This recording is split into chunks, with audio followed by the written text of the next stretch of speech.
නමස්කාර වේවා බුදුරුවනට සමදා බුදු හිමි සරණ යමි. නමස්කාර වේවා ධම්රුවනට සමදා සදහම් සරණ යමි.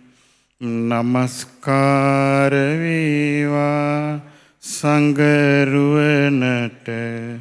සමදා මහා සංඝ සරණ යමි. නමස්කාර වේවා තුනුරුවනට සමදා තිසරණ සරණ යමි. සාදු සාදු සාදු. කරුතර මහා සංඝරත්නයන් අවසරයි. පින්වත් දරුවෙනි, පින්වත්නි, මේ සුළු මොහොතකට කලින් අපි රසිකගේ කතාව ඇහුවනේ. හැබැයි ඇත්ත ජීවිතයේ සිද්ධ වෙන්න ඔයිට වෙනස් විදියට. ඒ කොහොමද? සරුංගලේ උඩට අරිනවා වගේ යන්න අරිනවා තව. දන්නේම නෑ නිරේ යනකම්.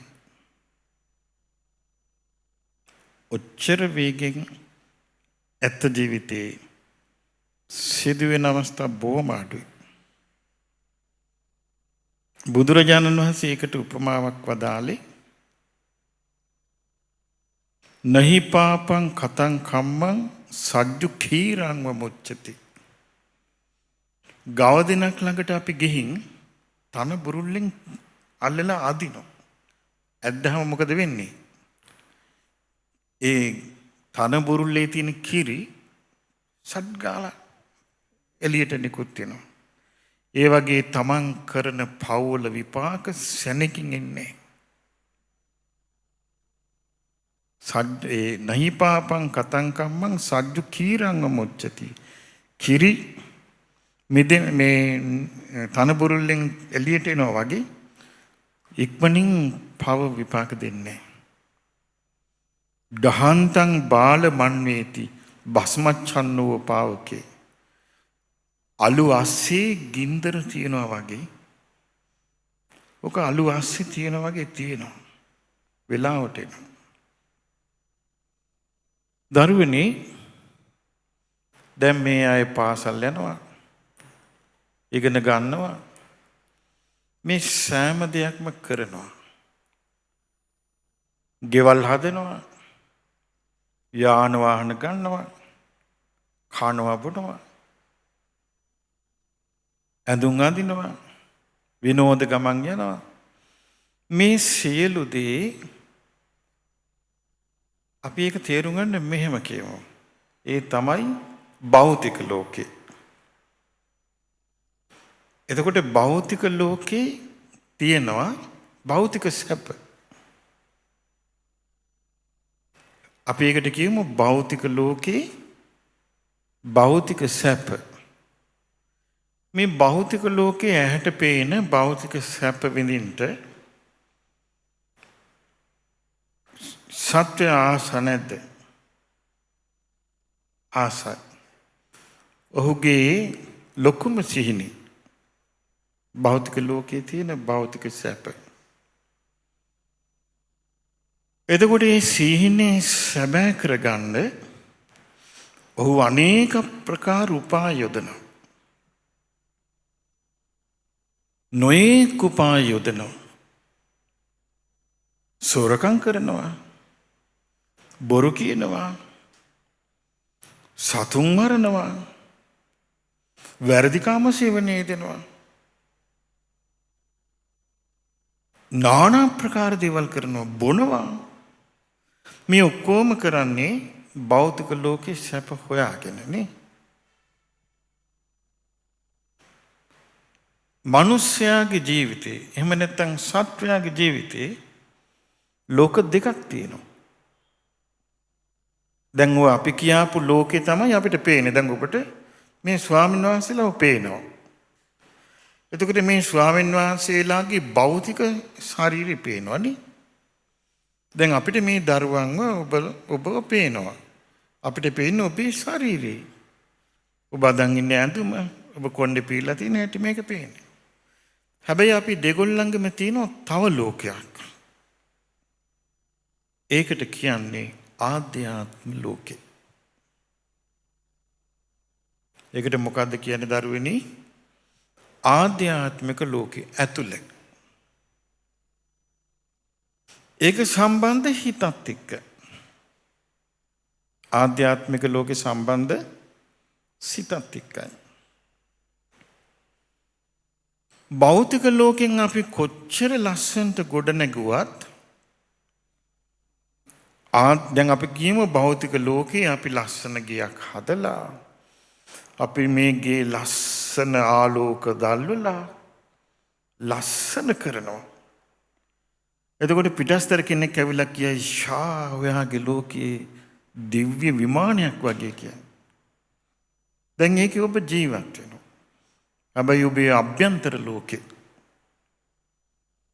කරුවලයි අන්ධකාරයි කාටවත් පේන්නේ.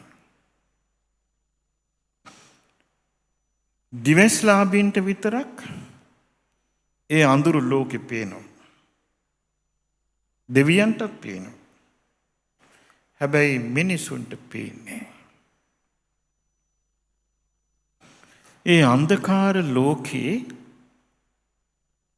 තියෙනවා ආධ්‍යාත්මික ලෝකයක් තියෙනවා බාහිර ලෝකයක් තියෙනවා. එතකොට මම බාහිර ලෝකෙට මොකද්ද කිව්වේ? භෞතික ලෝකය. ඇතුලේ ලෝකෙට මොකද්ද කිව්වේ? ආධ්‍යාත්මික ලෝකය. භෞතික ලෝකේ සම්පත් තියෙනවා අපිට. අපි ගත්තොත් දැන් ඔබට තිබුණොත් වටිනා ඔරලෝසුවක්. එහෙම නැත්නම් ස්වර්ණාභරණ. එහෙම නැත්නම් ඉඩකඩම්. යාන වාහන. එහෙම නැත්නම් ලස්සන ඇඳුම්. මේ ඔක්කොම ඔබට ලැබිලා තියෙන වටපිටාව. එහෙම නැත්නම් ඔබට අනාගතේ ලොකුනාම පින්වන්ත ගුණවන්ත සැමියෙක්. එහෙම නැත්නම් ගුණවන්ත බිරිඳක්. ගුණවන්ත දරුවෝ. මේ මොන සම්පත්ද? භෞතික සම්පත්. එතකොට දැන් භෞතික ලෝකේ නම් ඇහැට පේන්නේ. එතකොට එයාට පේන්නේ මොන සම්පත්ද? භෞතික සම්පත් එයාට පේනවා. එතකොට මේ භෞතික සම්පත් දිහා විතරක් අපි බල ඉන්නවා. භෞතික සම්පත් දිහා බලාගෙන අපිට මේ භෞතික සම්පත් නැත්නම් අපි හූල්ලනවා. අනේ අපිට මේව නැහැ කියලා. ඇත්තම කිව්වොත් දැන් අපි ඔක්කොම එක එක්කෙනාට ලැබිලා තියෙනනේ ශරීර. දැන් ඔබට ලැබිලා තියෙන ශරීරය ගැන ඔබ සම්පූර්ණ සෑහීමටපත් වෙලා දින්නේ නෑ.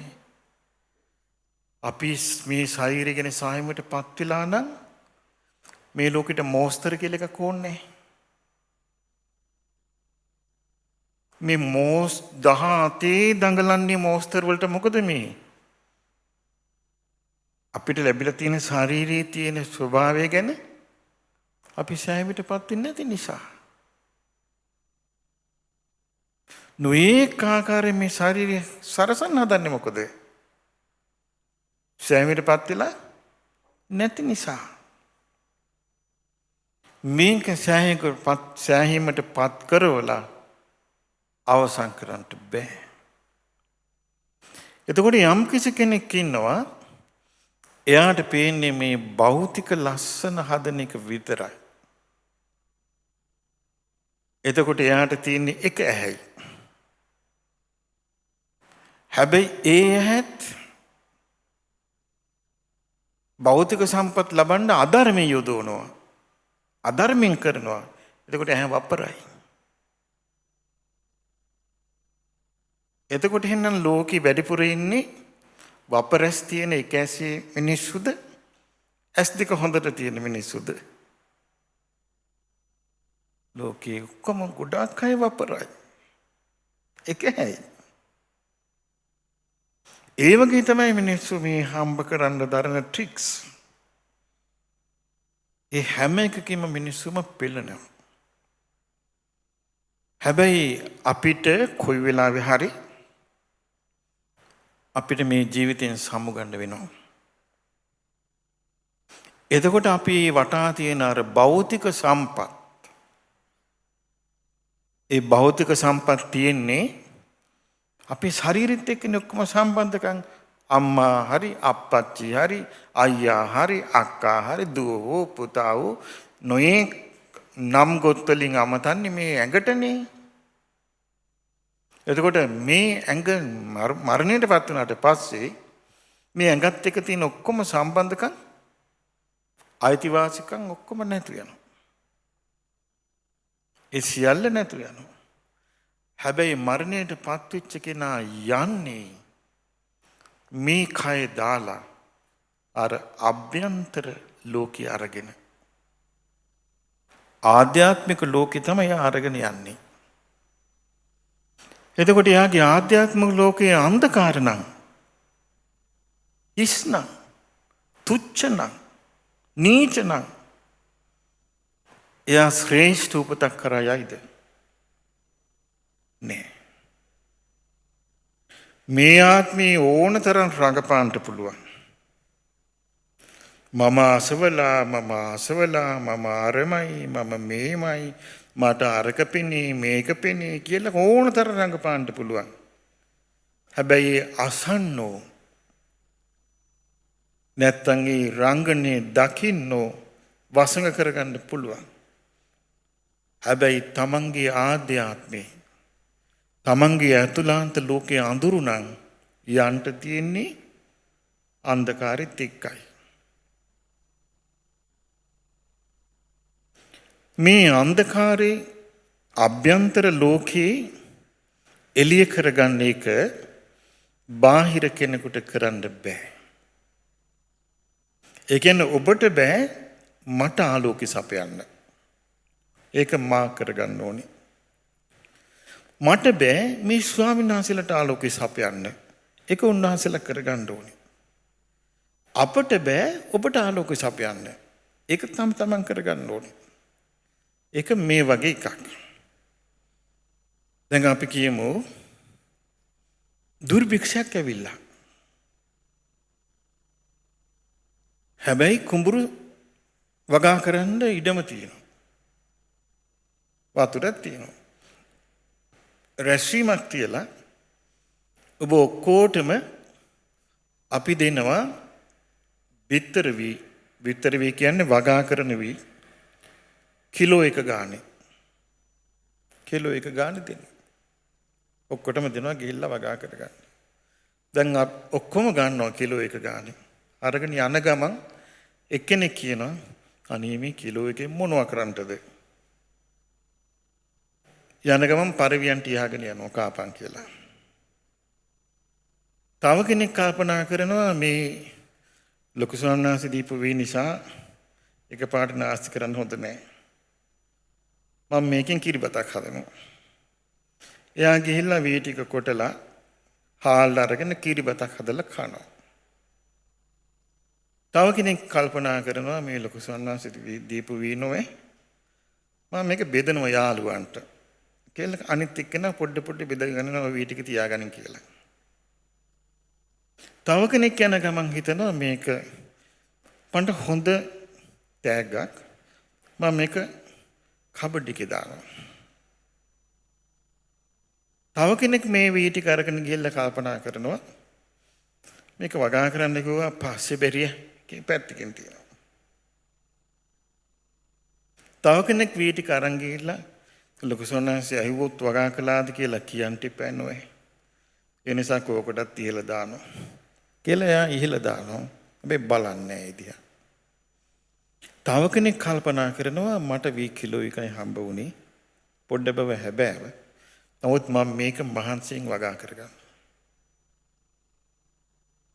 එතකොට ඒ කෙනා අරගෙන ගිහිල්ලා වී කිලෝ එක තවන් දාලා පැල වුණාට පස්සේ පැල කරලා පුංචි කුඹුරක් හදා ගන්නවා. පොඩි ලියද්දක් හදා ගන්නවා. ඊට පස්සේ ඒ ලියද්දෙන් ආයෙ කපලා තව කාලයක් යනකොට ඒකෙන් කොටසක් අරගන්නවා. දැන් කිලෝ එකට වඩා තමන් ගාව තියෙනවා. ඒ ටික අරගෙන ගිහිල්ලා දැන් තමන්ගේ ලියද්ද විශාල කරගන්නවා. අවුරුදු ගණනාවක් යනකොට ලොකු කුඹුරු යායක හිමිකරුවෙක්. අවුරුදු 5කින් 6කින් පස්සේ ආයේ ඔයගලන්ට අඬ ගහනවා. අඬ ගහලා අහනවා කොහොමද ඔයාගේ කුඹුරු තත්ත්වය මං එදා බී දුන්නනේ. එක්කෙනෙක් බිම් බලාගෙන ඉන්නවා. තව එක්කෙනෙක් ඇහුන්නේ වගේ ඉන්නවා. තව එක්කෙනෙක් එඳිරි ගන්නවා. තව කෙනෙක් මං ඒක අරන් තිබ්බ කබඩ් එකේ. තව කෙනෙක් කියනවා අනේ ස්වාමීන් වහන්සේ මං ඒක යාළුවන්ට බෙදුවා. ඔක්කොටම දුන්නේ කුමක් කරන්නටද? වගා කරගනින් කියලා. එක්කෙනෙක් දෙන්නෙක් වගා කරගන්නවා. එයාගේ කුඹුරු යාය විශාලයි. මේ වගේ තමයි ධර්මය. ධර්මයේ ඕගොල්ලන්ට සමානව බෙදනවා. එක්කෙනෙක් ගන්නවා අහනවා මේ අතාරිනවා. අනිත් කෙනා අහනවා අනිත් කෙනා කියනවා අතාරිනවා. තව කෙනෙක් අහනවා එච්චරයි. තව කෙනෙක් අහනවා මතක තියාගන්න එතනින් එච්චරයි. තව කෙනෙක්ගේ ධර්මය අහලා මෙනෙහි කරනවා. ඒ මෙනෙහි කරන කෙනා තමයි වගා කරන කෙනා. ඒ මෙනෙහි කරන්න එයාට අර්ථ තේරුම් ගන්න පුළුවන්.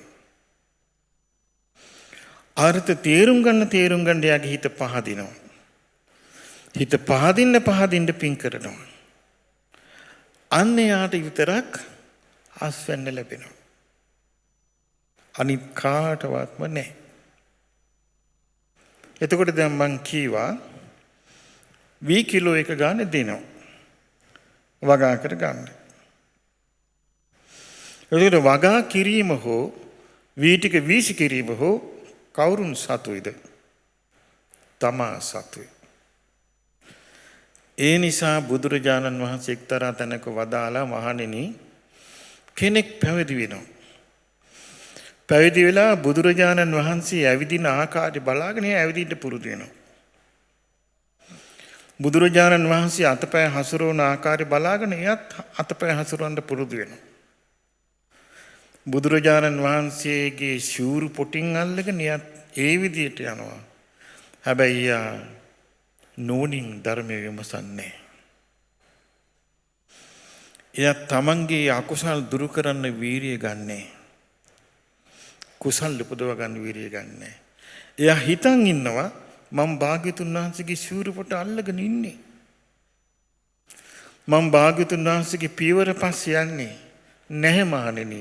යා ගොඩාක් ඈත. ඔන්න බුදුරජාන් වහන්සේ වදාළි සංඝාටි කන්න කියන සූත්‍රය. සංගල සූරේ කොන ඒ සූත්‍රේ නම. ඒ වගේ අපි සුදු ඇඳා කියලා. අපි මල් අරගෙන ගිහිල්ලා පිදුවා කියලා. මිනිස්යාගේ හිත ඇතුලේ මොනවද තියෙන්නේ කියලා.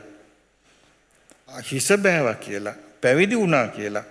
හිත ඇතුලේ මොනවද තියෙන්නේ කියලා හොයන එක ලේසි නෑ. ඒක තමන්ම හොයා ගන්න ඕනේ. එතකොට මම මේ දරුවන්ට අද කියා දෙන්න හදන්නේ අන්නේ අභ්‍යන්තර ලෝකේ එළියක් හදාගන්නේ කොහොමද කියන එක. මේක මේ අනුන්ට අඬා දොඩා කරන්න පුළුවන් එකක් නෙමෙයි. මේක තමන් විසින්ම කරගත යුතු එකක්. තමන් විසින් අමාරු බව හැබෑව. දැන් උදාහරණයක් කීවොත් අපි පුංචි කාලේට වඩා මේ කාලේ ගුණධර්ම රකින්න අමාරුයි. ඇයි මේ කාලේ මේ වගේ එකක්. අපි කියමු සුද්දෝ කියලා මිනිස්සු කොටසක් ඉන්නවනේ. සුද්දෝ විශාල ට්‍රෝලර් යාත්‍රාවක් හැදුවා. හදලා සතරමා සාගරේටම දැලක් කෙළුවා. දැල එල ටික ටික ඒ දැලේ මැෂින් එක කරකවනකොට අර දැලට එකතු වෙවි වෙනවා. එතකොට යෝධ මත්ස්‍යයෝ, පුංචි වුන්, සිල්වත් මත්ස්‍යයෝ, දුසිල් මත්ස්‍යයෝ, චණ්ඩි, දුබලාය, උගත් මාළු, නූගත් මාළු, හාල් මැස්සෝ ඔක්කොම අර දැලට අහු වෙනවා. ඒ දැලට අහු වුණාට පස්සේ දැල ඇතුලේ තමයි කරන දෙයක් තියෙන්නේ. ඒ වගේ තමයි ඉන්ටර්නෙට්. දැල එලලා තියෙන්නේ. දැලට අහු වෙලාද නැද්ද? ඔයාලා ඔක්කොම දැලට අහු වෙච්ච සත්තු වගේ ඉන්නේ. කොවිඩ් එකත් එක්ක තව දැලේ හිර වුණා. දැලට අහු වෙච්ච සත්තු වගේ ඉන්නේ. මේකෙන් බේරෙන්න පුළුවන් වුණාද හාමුදුරුවරුන්ට? බෑ. මේකෙන් බේරෙන්න පුළුවන් වුණාද ආච්චිලාට? බෑ. මේකෙන් බේරෙන්න පුළුවන් වුණාද සීයලාට? බෑ. උගතුන්ට බේරෙන්න පුළුවන් වුණාද? බෑ. නූගතුන්ට බේරෙන්න පුළුවන් වුණාද? බෑ. දැල හොඳට එලලා තියෙන්නේ. දැලේ අහුවෙච්ච සත්තුන්ට ගැලවෙනවා කියන එක ලේසි නෑ. දැල බිඳගෙන යන්න කවුරු සමර්ථ වේදයි කවුරු දනිද්ද? ඒ නිසා මේ තමන්ගේ දිහා බලන්ට දක්ෂ වෙන කෙනාට විතරමයි ධර්මයේ පිළිසරණ තියෙන්නේ. තමන් දිහා තමන්ව පේනවා කියන එක දරුවනි ලේසි එකක් නෙමෙයි.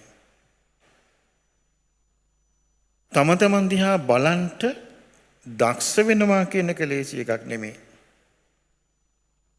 ඒ නිසා මම මේ නුවණ ඇති කරගන්න පුළුවන් මාර්ගයක් කියන්න. ඒක පටන් ගන්න මූලිකම දෙයින් ඒ තමයි පූජාච පූජනීයං. ගරු කළ යුත්තන්ට පිදිය යුත්තන්ට පිදීම. ගෞරව කළ යුත්තන්ට ගෞරව කිරීම තමයි මේ ගුණ ධර්මයන්ගේ පටන් ගැනීම. එතකොට ගෞරව කළ යුතු වස්තුවක් තමයි බෝධීන් වහන්සේ. ගෞරව කළ යුතු වස්තුව තමයි ධාතු චෛත්‍ය.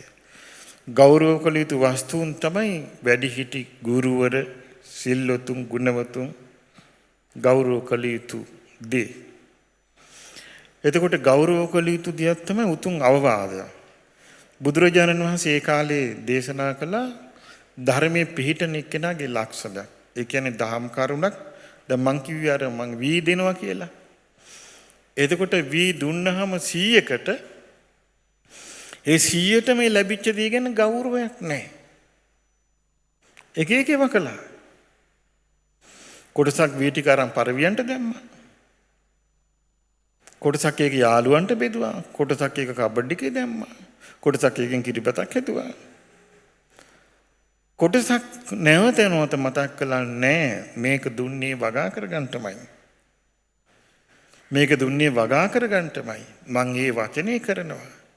මං ගත්තේ වගා කරගන්නවා කියලයි. මං එකෙන් වගා කරගන්නවා. ආන්නයා ඒ වී වලින් ප්‍රයෝජනය ගන්න කෙනා. අනිත් කිසි කෙනෙකුට බෑ. ඒ වගේ තමයි මේ ගරු කළ යුත්තන්ට ගරු කිරීම. ගරු කළ යුත්තන්ට ගරු කිරීම නොකරන තාක් කුසල් ධර්මයන්ගේ මාර්ගයේ විවෘත වෙන්නේ. බුදුරජාණන් වහන්සේ ධර්ම දේශනා කිරීමේදී වදාලා බණ අහන අය උස්සාසනවල ඉඳලා බණ කියන කෙනා මිටි තැනක ඉන්න එපා. වැඩ කරන්නේ නැහැ කියනවා. පිටන්නේ නැහැ කියනවා. බණ කියන කෙනා හිටගෙන ඉඳලා වාඩි වෙලා ඉන්න අයට බණ කියන්න එපා කියනවා. ඒක ශිල්පේ වැඩ කරන්නේ නැහැ කියනවා. දැන් සුද්දන්ගේ ශිල්ප රටාවනේ අපි ඉගෙන ගත්තේ. අපි ඉස්කෝලේ ගියා අපි වාඩි වෙලා ඉන්න ගුරුවරයා හිටගෙන උගන්වනවා. ඉස්සර ශිල්ප රටාව එහෙම නෙමෙයි. ගුරුවරයා වාඩි වෙලා ඉන්නවා ශිෂ්‍යයෝ වැඳගෙන ඉගෙන ගන්නවා. ඒ ශිල්පී සුන්දර විදියට වැඩ කරනවා. එතකොට එයාට සම්‍යක් ඥානෙ, ඒ කියන්නේ නිවැරදි ඥානෙ ලබන්න පුළුවන්. දැන් ඉන්නේ මිත්‍යා ඥානෙ, වැරදි ඥානෙ. අපි විශ්වවිද්‍යාලේ ගියා කියමු. ගුරුවරයෙක් එනවා අපි ගණන් ගන්නෑ. අපි ඔය කතා කර ඉන්න ගුරුවරයා එනවා. ඇවිල්ලා වාඩි වුණාට පස්සේ තමයි අපි කතාව නවත්තන්නේ. විශ්වවිද්‍යාලවල ගිහපුවා දන්නව ඇති. ඊට පස්සේ ගුරුවරයා ඉවරෙච්ච ගමන් ෆයිල් එක ගත්තා. ගුරුවරයා ඔහේ යනවා නැගිටලා. අපි යනවා කියන්නේවත් නැහැ. අපිත් බලන්නේවත් නැහැ. අපි එහෙම ඉගෙන ගත්තේ මේට අවුරුදු 35කට කලින්. දැන් හිතා ගන්නකො තත්ත්වේ. එවන් සමාජයක ගරු කළ යුත්තන්ට ගරු කිරීම පුරුදු නැති සමාජයක මිනිස්සෙකුට යහපත් ලෙස නෝනෙන් විමසීම පුරුදු වෙන්නේ. ඒකයි මේ අපිට මේ දැන් මිනිස්සුන් සාමාන්‍යයෙන් කියනවා මේ රටේ තරම් බණ අහන රටක් වෙන නැත. මේ රටේ තරම් බණ කියන රටක් වෙන නැත. ඒත් අපරාධත් අඩුවක් නැත. ඇයි හේතුව? මේ ඇසිල්ල ස්ටයිල් එකක්. කීමත් ස්ටයිල් එකක්. එතකොට වැඩ කරන්නේ නැහැ. කීම ස්ටයිල් එකකුත් නොවි, ඇසීමත් ස්ටයිල් එකකුත් නොවි, ධර්ම ගෞරවයෙන් යුක්තව මේ තථාගතයන් වහන්සේ නමකගේ ධර්මයේ අසමී කියලා ඇසුවොත් එක වචනයක් හරි හිතේ බැස ගන්නවා. දැන් උදේ ඉඳලා රැය වෙනකන් අහනවා. උයනකටත් දාගෙන අහනවා. වාහන යනකටත් දාගෙන අහනවා. හිතට යන්නේ නැහැ. පරණ සතාමයි. වෙනස් වෙන්නේ නැහැ. වෙනස් වෙන්න නම් දරුවනි අපේ හිතේ ඇතුලේ තියෙනවා ලස්සන දෙයක්. ඒක අවදි කරගන්න ඕනේ. ඒකට කියනවා යෝනිසෝ මනසිකාරය කියලා. ඒ යෝනිසෝ මනසිකාරයේ කියන එක ඇති වුණොත් ඒ කෙනාගේ මනසට දහං අරමුණක් ගියොත් මං කියවර වී හම්බ වුණා වගේ එයාගේ කුඹුරට. එතකොට ඒ කෙනා තමන්ගේ කුඹුර වගා කරගන්නවා. අර පුංචි වී පොඩ්ඩක් අපි කියමු වී මිටක් එයාට ලැබුණා. වී මිට ප්‍රමාණවත්. වගාවට ප්‍රමාණවත්. වී මිටක් ලැබුණා. ඒක එයා වගා කරගන්නවා. ඒ තමයි අහපු බණපදී නැවත හිතනවා. නැවත ඒක වගාවක් වගේ. ඒක මොකද්ද? යෝනිසෝ මනසිකාරය. ඒක අපේ හිත ඇතුලේ තියෙන්න ඕන කරන දක්ෂකමක්. අපේ හිත ඇතුලේ තියෙන බරපතල දෝෂයක්. ඒකට කියනවා අයෝනිසෝ මනසිකාරය. අයෝනිසෝ මනසිකාරය කියන්නේ මේ කුණු කාණුව කවුස්සනවා වගේ. වැසිකිලි වලක් ගොඩ දානවා වගේ. වගාවක් නෑ. ගන්ධ සාරි බෑ. සාර කෙතකට ගිනි තියනවා වගේ. අයෝනිසෝ මනසිකාරය. දාලා පිච්චිලා යනවා මිනිස්සුන්ගේ ගුණ ධර්ම. මම අර ඉන්ටර්නෙට් එක ගැන කිව්ව දැලේලුව වගේ කියලා. ඉන්ටර්නෙට් එකේ මොනවද තියෙන්නේ? ඉන්ටර්නෙට් එකේ වැඩිපුර තියෙන YouTube වල Facebook වල මොනවද? හොරු. මොනවද හොරකම් කරන්නේ? ඕගොල්ලන්ගේ හදවතට බැහැලා ඕගොල්ලන්ගේ ගුණධර්ම සොරා ගන්නවා. ඕගොල්ලන්ගේ යහපත් ගුණධර්ම ඕගොල්ලන්ගෙන් බැහැර කරනවා. ඉවසීම, කරුණාව, දයාව ආදී ගුණධර්ම බැහැර කරනවා. මහා වලන්ත දේවල් හිතට දානවා. භයානක හොරෙක් වගේ. ඉන්ටර්නෙට්, YouTube, Facebook කියන්නේ භයානක අසත්පුරුෂ හොරු වගේ. ඕගොල්ලන්ගේ ගුණධර්ම බැහැර කළා ඕගොල්ලන්ගේ හිතේ ජරාව පුරවලා ඕගොල්ලන්ව සත්තු බවට පත් කරනවා. සුළුපටු හානියක් අභ්‍යන්තර වස්තු වලට කරන්නේ. ඕගොල්ලන්ට තමන්ගේ හිත දිහා බැලුවොත් දියුණුව හෝ පිරිහීම අඳුනගන්න නුවණ තිබ්බොත් දකිවි. තමන් ඉන්න තැන. ඒක මේ ෆෝටෝ වලින් එහෙම නැත්නම් Facebook වලින් එහෙම නැත්නම් YouTube වලින් මොකුත් කරගන්න බෑ. කරුමේ කියන්නේ බණ කියන්න වෙලා තියෙන්නේ ඔය 10 ජරාව ආස්සෙමයි. ධර්මයේ පතුරවන්න වෙලා තියෙන්නේ ඔය කුණු ගොඩීමයි. කුණු කාණුවක නෙළුමක් පිපෙනවා කියන එක අදාහ ගන්න තරම් බැරි එකක්. ගහගෙන යන කුණු ගන්ධසාරි හැමන කුණු ගොඩක නෙළුමක් පිපෙනවා කියන එක අద్භූත දෙයක්. ඉතින් අපි උත්සාහ කරනවා. ඔය කුණු කාණුවේම තමයි යන්න වෙලා තියෙන්නේ. ඔය කුණු ගොඩේම තමයි රෝපණය කරගන්න වෙලා තියෙන්නේ. සාර්ථක වේද කියන්න අමාරුයි. ඒ හේතුව තමන් ළඟ තියෙන්න ඕනේ නොවේ.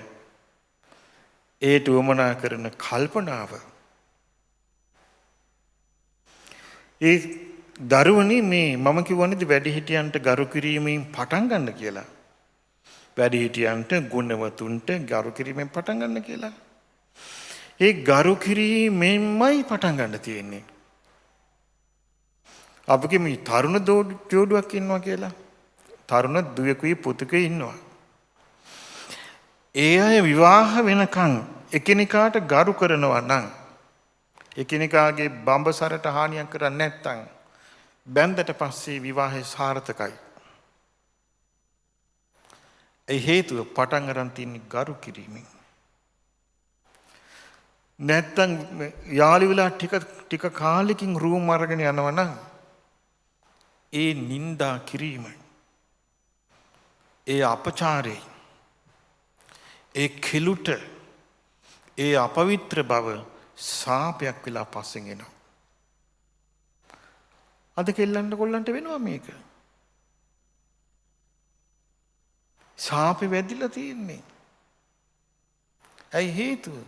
ගරු කරන්නේ. ඊට පස්සේ කාලයක් ගියාම ස්වාමියාට බිරිඳ ගරු කරන්නේ. බිරිඳට ස්වාමියා ගරු කරන්නේ. ස්වාමියා බිරිඳටත් ගරු කරන්නේ නැත්නම් බිරිඳ ස්වාමියාටත් ගරු කරන්නේ නැත්නම් දරුවෝ දෙමව්පියන්ට ගරු කරන්නේ නැත්නම් මොකක්ද ඒක?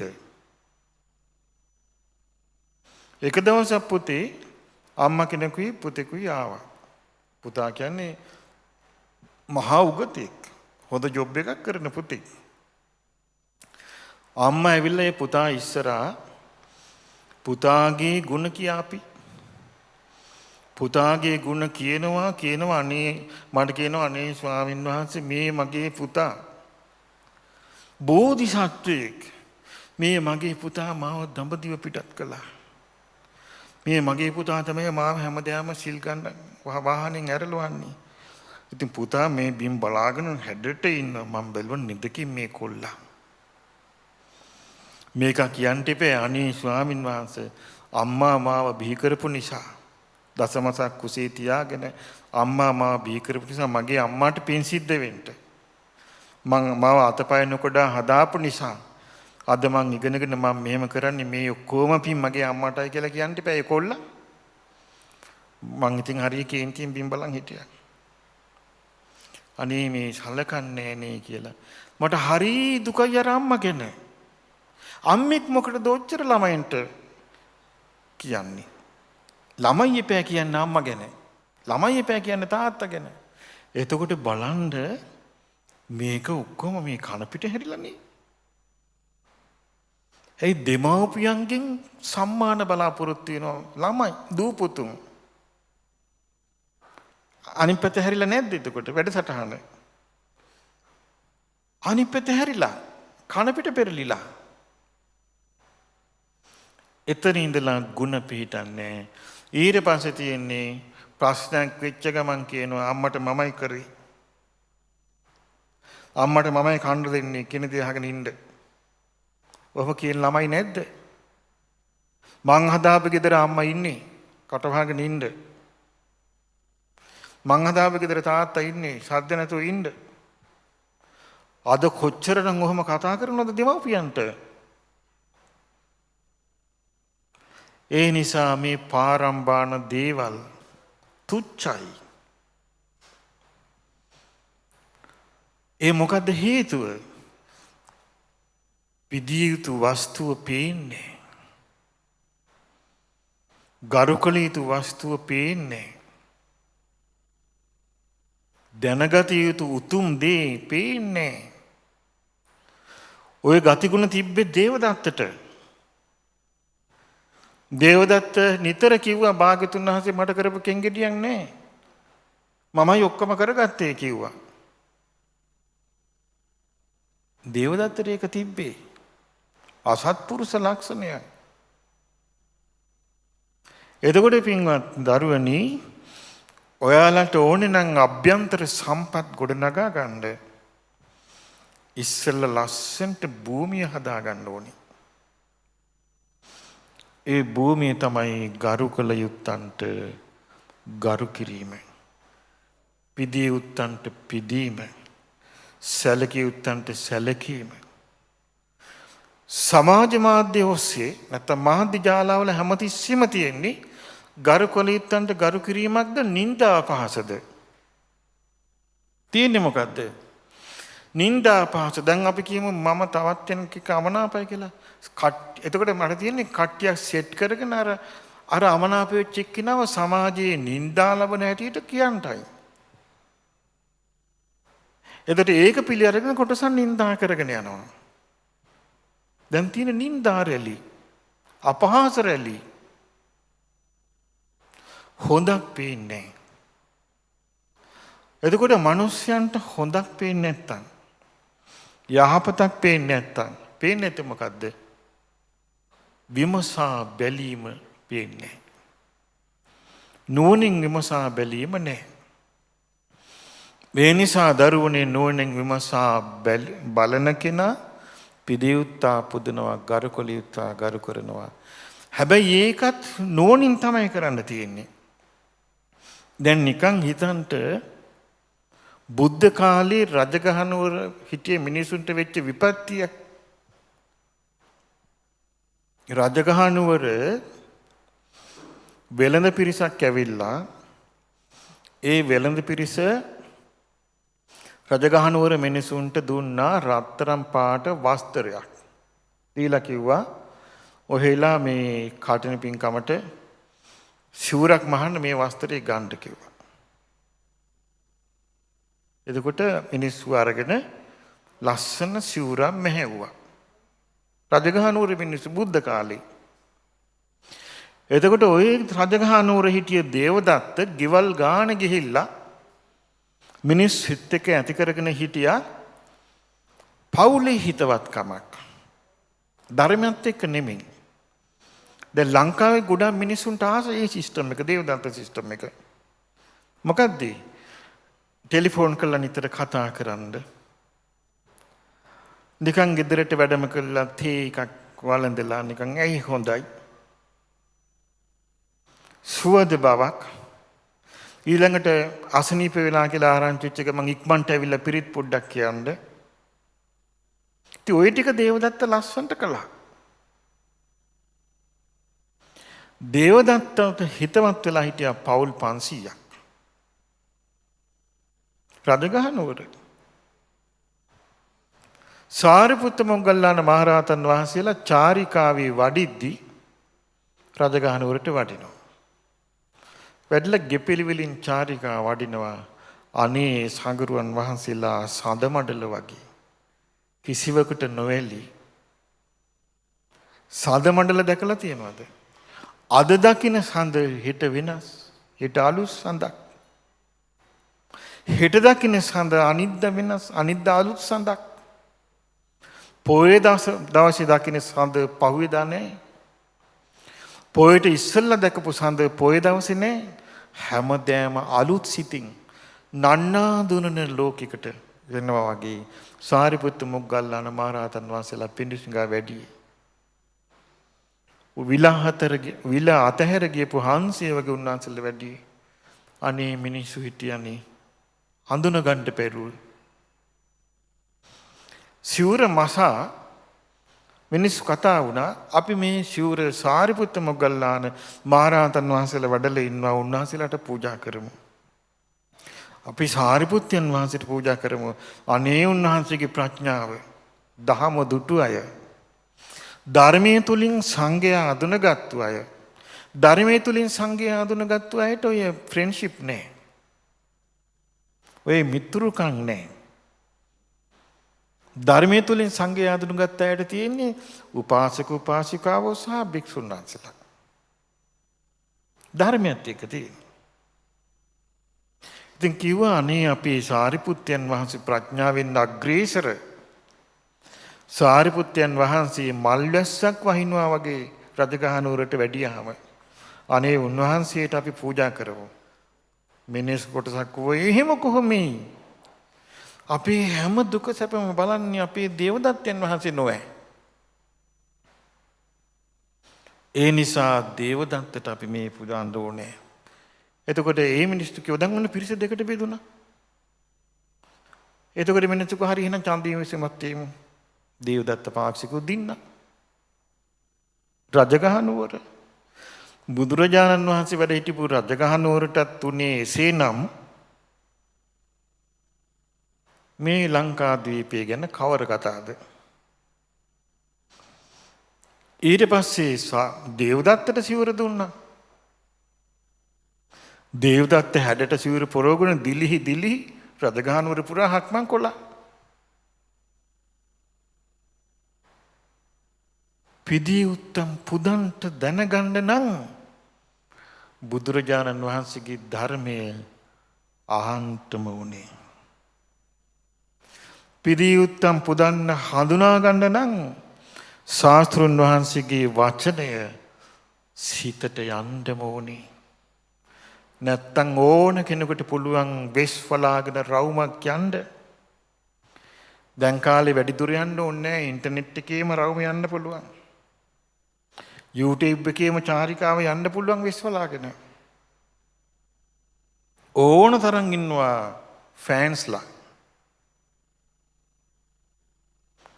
ඉතින් ඒ නිසා මේ ධර්මයේ අහන්තම ඕනේ අඳුනගන්න.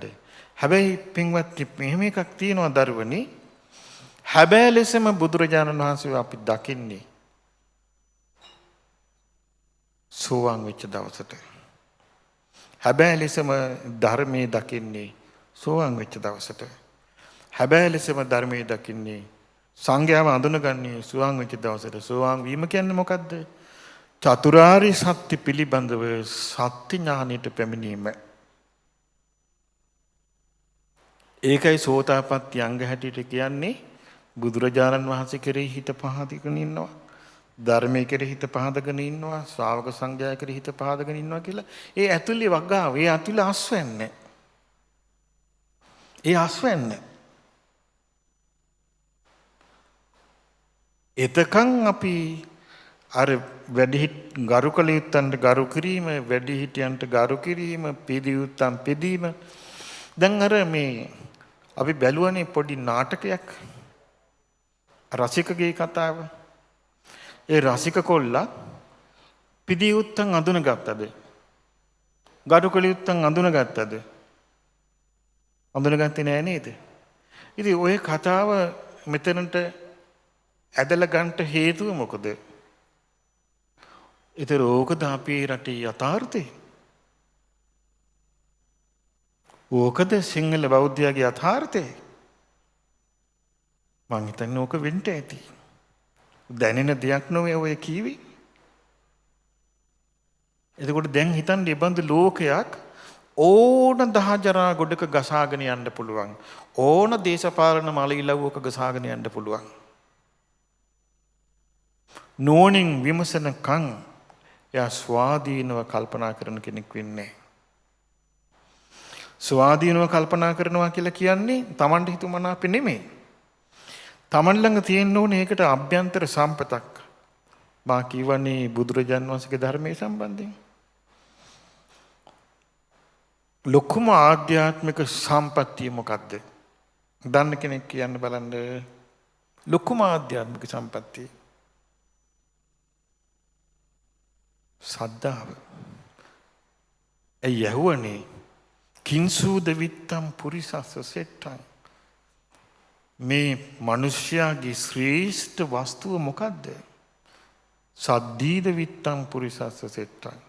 පුරුෂයාගේ ශ්‍රේෂ්ඨම වස්තුව මොකද්ද?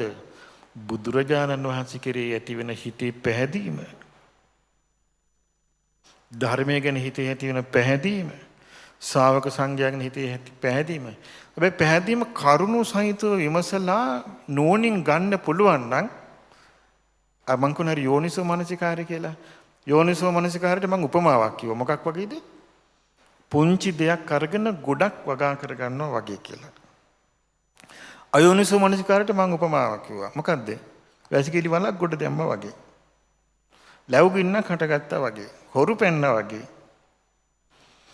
එතකොට යෝනිසෝ මනසිකාරයේ තුල ශ්‍රද්ධා සම්පත්තිය මනාකොට පිටුවා ගන්නට දක්ෂුනේ නැත්තම් මම ඔබට කියන පුංචි කතාවක් මීට අවුරුදු 25කට විතර කලින් වෙච්ච දෙයක්. අනේ හාදගේ නමත් මතකයි මට නම නම් දැන් ඕනේ නැහැ. ඉතින් වෙච්ච විපත්තිය නිසා. එක ස්වාමීන් වහන්සේ නමක් හිටියා ආරණ්‍යක. උන්වහන්සේ හරියට ඉතින් මීට අවුරුදු 25කට විතර කලින් මේ චතුරාර්ය සත්‍ය කතාවක් රටේ තිබුණේ නැහැ. ධර්මය අවබෝධ කරගන්න ඕනි කියන කතාවක් තිබුණේ නැහැ. පටිච්ච සමුප්පාද ස්කන්ධ ධාතු ආයතන අහලවත් නැහැ. කිසි දෙයක් දන්නේ නැහැ. ඒ කාලේ හැම තැනම තිබුණේ මව්පිය ගුණ. ඉතින් අර හාමුදුරුවෝ හරි ලස්සනට මව් ගුණ කියනවා. පියාගේ ගුණ කියනවා. මව් ගුණ කියනවා, මව් ගුණ කවියෙන් කියනවා. ඉතින් මිනිස්සු කඳුළු වගුරුවගෙන අහගෙන ඉන්නවා. ඉතින් ඔය හාමුදුරුවෝ තනියම ආරණ්‍යක හිටියා. ඒ කිට්ටුව තියෙනවා ගාමන් ටිකක්. ගාමන් ටිකේ කෙල්ලෝ ටිකක් ඔය ආරණ්‍යට එන්න ගත්තා. එක කෙල්ලක් අර හාරුංග දැලි දාගත්තා. ටික කලක් ගියා මේ හාමුදුරුවෝ සිවුරු ඇරලා අර කෙල්ල සහිට ගත්තා. ඉතින් හාමුදුරුවෝ මං අඳුරනෝ ඒ කාලේ. ඉතින් උන්වහන්සේට වෙච්ච විපත්තිය ගැන අහලා අපි හරි කනගාටු වුණා. ඊට පස්සේ ටික කාලෙකින් ආරංචි වුණා වින්කලයක් දැම්මා කියලා. ඊට පස්සේ ආරංචි වුණා ගෙදරින් දෙමාපියන් එල්ලෙව්වා කියලා. ඒකට අපි කතා වුණා. දැන් මේ මව්ගුණ ආණ්ඩා කියාපු එක උන්වහන්සේ. දැන් අර ගෑණියක් ඉස්සරහා මව්ගුණ වලට වෙච්ච දෙයක් නැතු ගියානි. එතකොට මොකද්ද ඒ? ඔය වගේ තමයි බොහෝ අයගේ ශ්‍රද්ධාවත්. බොහෝ අයගේ බුදු ගුණ ගායනාවත් ඔය වගේ තමයි. ඒක ASCII යන්නේ Tamanට ලකුණක් ගන්නටයි. ඒක ASCII යන්නේ Tamanට ලකුණක් ගන්නට. කොහොමද මේ Tamanට ලකුණ ගන්නෙ? ඔබට හිතෙනවා මල් පූජාවක් කරන්න. අපි කිව්ව මේ සෑයේටම මල් පූජා කරන්න හිතෙනවා කියලා. ඔබ ඉතින් වීදමක් කළා මල් ගොඩාක් අරන් ඒවල ලස්සනට මල් ආසනවල සරසලා යාළුවන්ටත් කියනවා යාළුවනේ එන්න මේ මල් පූජාවක් කරනවා මම සෑයට කියලා. ඊට පස්සේ ෆෝටෝ එකක් ගන්නවා. නැත්නම් වීඩියෝ කරනවා. ඊට පස්සේ මොකද කරන්නේ? Facebook දානවා. මිතුරුනි බලන්න මා කළ පූජාව. දැන් මේ කාටද පූජා කරගන්නේ? Tamanට. සෑයට පිදුවා වගේ පේන්නේ. නමුත් පුදාගෙන තියෙන්නේ කාටද? Tamanට. එතකොට බුදුරජාණන් වහන්සේගේ ගුණ සිහි කරන් තිබිච්ච එක අමතක වෙලා මේ බලාපන් මං කරපු පින. මේ බලාපන් මං කරපු පිනේ හැඩ. මේ බලාපන් කරපු පිනේ ලස්සන මං. ඔක්කොම යන්නේ කොහොමද? මම මගේ. සක්කාය දිට්ඨිය තමයි මේ කරන්නා වූ පින් අකුලලා වේලලා දාන්නේ. ඒකයි පින්වත් දරුවනි මේ කාලේ මිනිස්සු කරන පින් වලට දරන වෙහෙසට අනුව හිතේ පින උපදින්නේ. හිතේ උපදින්නේ බොහොම ස්වල්ප වූ ආයාසයෙන් උපදින පිනක් භෞතික වශයෙන් ගොඩාක් වෙහෙසෙනවා. ගොඩාක් සැරසිලි. ගොඩාක් වෙහෙස ආධ්‍යාත්මික වශයෙන් බොහොම ස්වල්පයයි. ඇයි හේතුව? සක්කාය දිට්ඨිය පෙරට පැන මෙය මගේ පින. දැන් සමහර මිනිස්සු ඉන්නවනේ දානයක් දුන්නාම බලාපොරොත්තු වෙන්නේ වඩනාවනේ. නම කියාපන් කියනවා. නම කියාපන් කියනවා. ඒ කාලේ මම ඔය කොළඹ ඉන්න කාලේ එක ගෙදරක දානයකට වැඩියා. එතකොට ඒ හාමුදුරු නමක් ගෙනල්ලා තිබ්බ ඈත පළාතකින්. ඒ හාමුදුරුවන්ට දුන්නා භුක්තානුමෝදනා බණ. බණට කිව්වේම අර මිනිසයා ගැන. සපත්තු ලේ කාපු නැති ටික විතරයි. දන් වලට යන්න එපා වුණා. ඒ මිනිස්සුත් නෑදෑ පිරිවර මුළු වරිගෙම ගෙන්නලා තියෙන්නේ මොකේටද? අර හාඳුරන් ගෙන්නුවේ තමන් ගැන කියව ගන්නට, වරිගෙ ගෙන්නුවේ අසාපන් මං කවුද කියා. ඔන්න පින් කරන විදිය. පින උපදින්නේ. පින උපදින්න නම් මේ සක්කාය දිට්ඨියෙන් වෙන බාධාව නැති කරගන්න නම් ගරුකල යුත්තන් හඳුනගෙන ගරු කරන්න ඕනේ. පිදිය යුත්තන් හඳුනගෙන පුදන්න ඕනේ. බලන්න පින්වතුනි, නෝනේතු උතුමන්ගේ කල්පනාව බුද්ධ කාලේ ශාක්‍ය වංශයේ ශාක්‍ය කුමාරවරු, ඒ කියන්නේ මහා බුදුරජාණන් වහන්සේ පහළ වෙච්ච ශාක්‍ය වංශිකයන් ඉදිරියේ අනිත් වංශිකයෝ නිකන් බලුපැටව ගන්න. ඒ කාලේ ඒ ශාක්‍ය වංශිකයෝ අතර ශාක්‍ය කුමාරවරු ආනන්ද, භගු, කිම්බිල, රේවත ආදී මහා රාජ කුමාරවරු උපාලි කරණවැමියා සමග, කරණවැමියා කියන්නේ බාබර් සමග බුදුරජාණන් වහන්සේ බෑ දකින්න ගියා.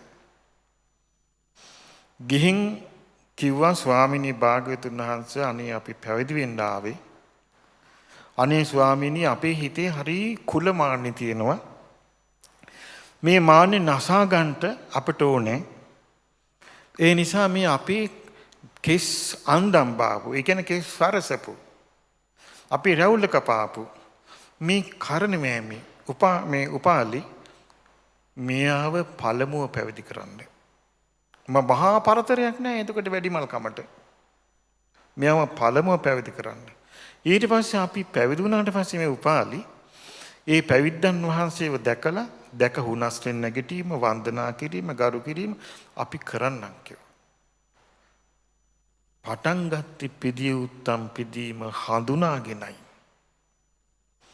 යම් කිසි ධර්මයක් අහද්දී පිදිය උත්තම් පුදන්ට නැත්තම් එතන අඳුන ගන්න එක අධර්මයයි.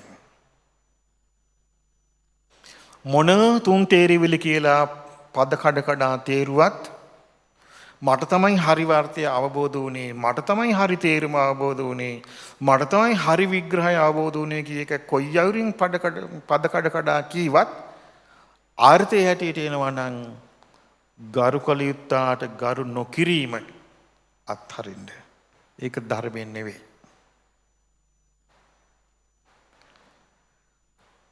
බෝධින් වහන්සේට ගරු කරන්නේ නැත්තම්, මිහිඳු මහරහතන් වහන්සේ අපිට ලංකාවට ධර්ම දායාදේ ලබා දුන්නා. උන්වහන්සේට ගරු කරන්නේ නැත්තම්, ඒ රහත් පරපුරට ගරු කරන්නේ නැත්තම්, ඒ ඉතිහාසයේ මහ වංශයයි ඒට ගරු කරන්නේ නැත්තම්, ගරු කළ යුත්තන්ට ගරු කරන්නේ නැති අය මොන අර්ථ කිව්වත් පචමයි. ඉතින් ඒ නිසා ගරු කළ යුත්තන්ට ගරු කිරීම ඉගෙන ගත්තොත් මේ යෝන් දහම් සක්මනේදී ඒක ගොඩාක් උදව් වෙනවා. ඒ ගොඩාක් උදව් වෙනවා. මොකේදදී? තමන්ගේ අභ්‍යන්තර ලෝකයේ එළිය කරගන්න. තමන්ගේ අභ්‍යන්තර ලෝකයට සම්පත් උපදවා ගන්නට. අයි අපි ඇසුරු කරන නේ භයානක හොරකල්ලියක් ඉන්ටර්නෙට් නැමැති. ඒ හොරකල්ලිය අපේ සම්පත් බැහැර කරනවනේ අපේ හිතෙන්. අපේ හිතේ තියෙන බොහොම ලස්සන ආවරණයක් ලැජ්ජා බය කියලා. ඒ ආවරණේ ඉරා දානෝනේ අර හොරු ඇවිල්ලා.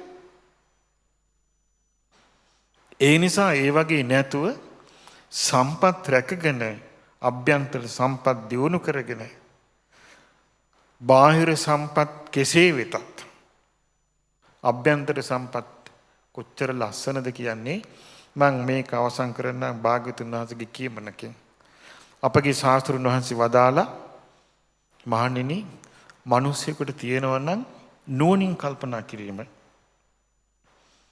බාහිර වශයෙන් දිලින්දෙක් වෙන්න පුළුවන්.